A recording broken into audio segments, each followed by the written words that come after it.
കെട്ടിയിടും. ഇതാ വന്നേ പിന്നെ വന്നേ.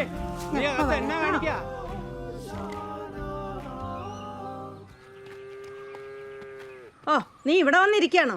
വീട്ടിലെ വിരുന്നുകാരാരേലും വന്ന എവിടെയെങ്കിലും മാറി അങ്ങ് ഇരുന്നോണം. ദേ, അമ്പ കുര്യച്ചന്റെ വീട്ടിലോട്ട് കേറിയിട്ടുണ്ട്. ഈ തിന്ന പാത്രം ഒന്ന് കഴിക്കൂടെ പെണ്ണ നിനക്ക്? അതൊന്നും ഞാൻ തിന്നതല്ല. മൂത്ത മോളും കെട്ടിയോനും വന്ന അമ്മച്ചിക്ക് എപ്പോഴും വെപ്രാളോ. നമ്മളെ പോലെ താള് മൂപ്പിച്ചത് വല്ലതും തിന്നുവോ പോളി? അവനെ നല്ലത് വല്ലതും വെച്ചുണ്ടായി കൊടുക്കണ്ടായോ?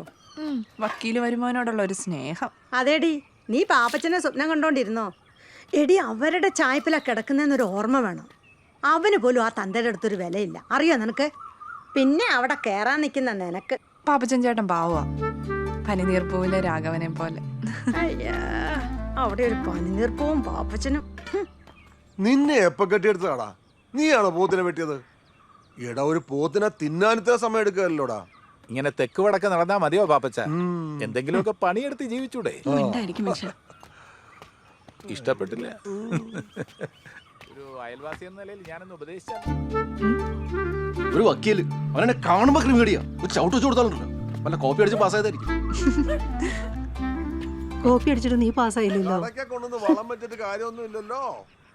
ഈ അപ്പൻ എന്തിന്റെ കേടാണ്? എന്നെ കാണുമ്പോ ചൊറിച്ചിലാണല്ലോ. തന്തയായി പോയി. ആ പട്ടിയോടുള്ള സ്നേഹം പോലും എന്നോടില്ല. ഒരപ്പനും മോനും നല്ലൊരു ദിവസമായിട്ട് പള്ളി പോയിട്ടില്ല. നിന്റെ ചെവി എന്താ പൊട്ടിയിരിക്കണോ? എടാ, പട്ടി കുറയ്ക്കുന്നത് കേട്ടില്ലേ? അതിനെ കൂട്ടിക്കട്ടെ മേലെ.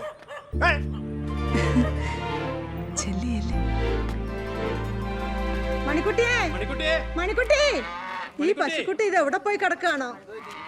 എടി സിസിലി, എടി ഒന്ന് വന്ന് നോക്കിയാടി. എന്റെ മണിക്കുട്ടി,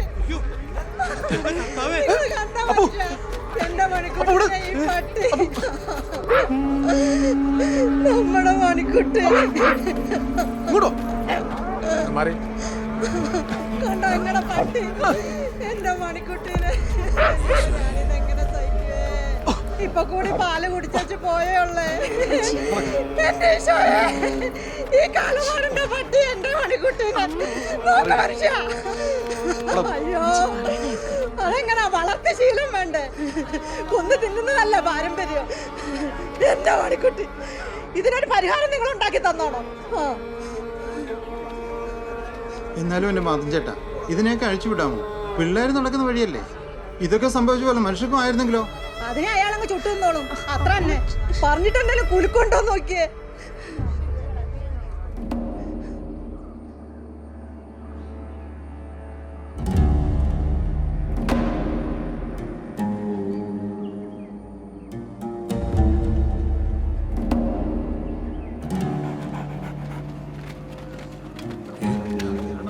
ചേട്ടാ വേണ്ട.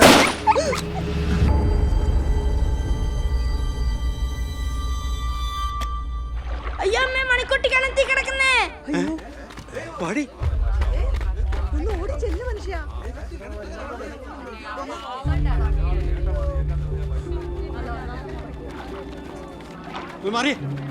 നോക്കട്ടെ, നീ ആ ചായപ്പിന്ന് കയറതിൽ എടുത്തുണ്ടോ?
അപ്പൊ പട്ടി കടിച്ചു കയറിയെന്നെ?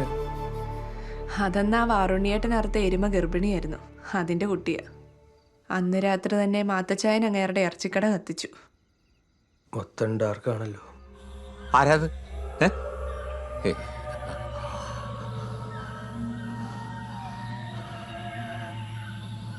ആത്മാക്കളെ ഒന്നല്ല ഇപ്പൊ പേടി. ഇതിനിടയിൽ വല്ല ഫോറസ്റ്റേരും വന്നിരിക്കുന്നുണ്ടോന്നാ.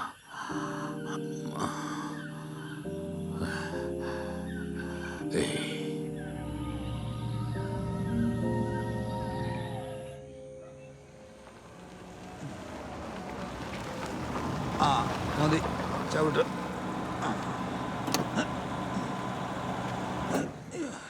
കർത്താവേ, പോകുമ്പോൾ വലിയ വീടായിരുന്നല്ലോ. ഇവിടെ ആക്രിവേലയ്ക്ക് പകുതി വിറ്റോ? ജാമ്യം കിട്ടിയാ?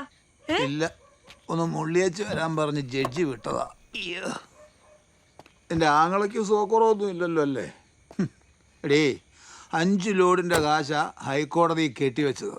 ഇനി എല്ലാവർക്കും കൂടി പെറുക്കാൻ പോവാ. ഒന്നാം പ്രതിയെ കിട്ടിയതും പിന്നെ എന്റെ ശക്തമായ വാദവും അതിൽ ജഡ്ജി ഫ്ലാറ്റ്.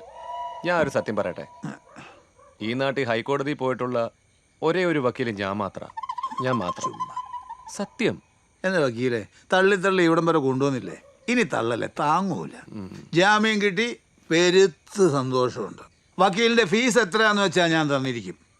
എന്നാ ശരിയെന്നാ. വെള്ളം ചൂടാക്കട്ടെ? എന്നെ പുഴുങ്ങാനാണോ? മാവിൻ്റെ കൊമ്പ്, തലച്ചോറ് വരട്ടിയത്. ഇനി ഈ വീട്ടിൽ പോതർച്ച കയറ്റിയാൽ നീ നിന്റെ വീട്ടിൽ ഇരിക്കും. ഞാൻ പറഞ്ഞേക്കാം. വെറുതെ ഇരുന്ന് ഒരുത്തനെ മൂപ്പിച്ച് കാട്ടിക്കേറ്റിട്ട് പിഴിക്കായി വിട്ടു. സ്റ്റാർട്ടാകുന്നില്ലേ പറ, ആക്രി വിലക്ക് എടുത്തോളാം. അതാവുമ്പം വീസി കുറയ്ക്കാമല്ലോ.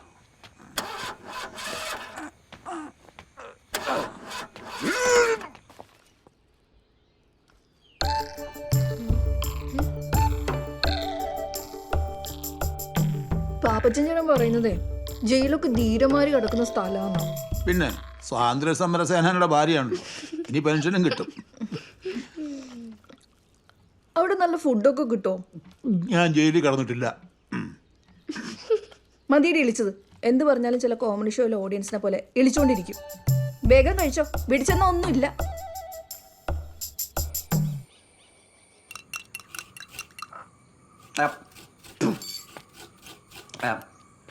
ഈ മെക്സിന്ന് കേട്ടപ്പോൾ ഞാൻ ആദ്യം വിചാരിച്ചതേ കാട്ടിൽ നിന്ന് കിട്ടുന്ന ഏതൊരു കറുത്തൊരു കായാന്നാ. ഞാൻ വിചാരിച്ചതിനെ പറ്റി പറയാതിരിക്കാ നല്ലത്. പക്ഷെ എനിക്ക് അതല്ല, ഈ നാട്ടുകാർക്ക് ഇതിനെ പറ്റിയൊന്നും ഒരു അറിവില്ലേ. ഇതിനെ പറ്റി നമുക്കേ അറിയില്ല, പിന്നെയല്ലേ നാട്ടുകാർക്ക്. അല്ല സാറേ, ഈ ഫോറൻസിക് റിസൾട്ട് വരാതെ ജാമ്യ ഹർജി പരിഗണിക്കുന്ന ഏർപ്പാടാ എനിക്ക് മനസ്സിലാവാത്ത. ഫ്ലൈയിങ് സ്ക്വാഡ് കയറി വന്നതാ ആകെ പണിയായത്. ഇപ്പൊ അന്വേഷണം മുഴുവൻ നമ്മളെ തലയിൽ. പാപ്പച്ചനപ്പം 4-5 കൊല്ലം അകത്താ അല്ലേ സാറേ? പിന്നെ അല്ലാതെ ഒരപ്പംപാറയിലെ പുള്ളിമാൻ കേസ്, ആ കുര്യാക്കോസില്ലേ, അയാൾക്കും കിട്ടിയല്ലോ 1.5 കൊല്ലം. ആ കേസ് ഇതുപോലെ തന്നെയല്ലേ? അങ്ങേര് ഇതുപോലെ ഒറ്റക്കല്ലല്ലോ, അതാ ഒരു വ്യത്യാസം. സംഭവം ആള് കൂടിയ മനുഷ്യന്റെ കൊലപാതകമാണേലും ശിക്ഷ കുറവില്ലേ സാറേ? ഏയ് അങ്ങനെയല്ല അലക്സേ, ഇതിലെ പാപ്പച്ചൻ തൂങ്ങും.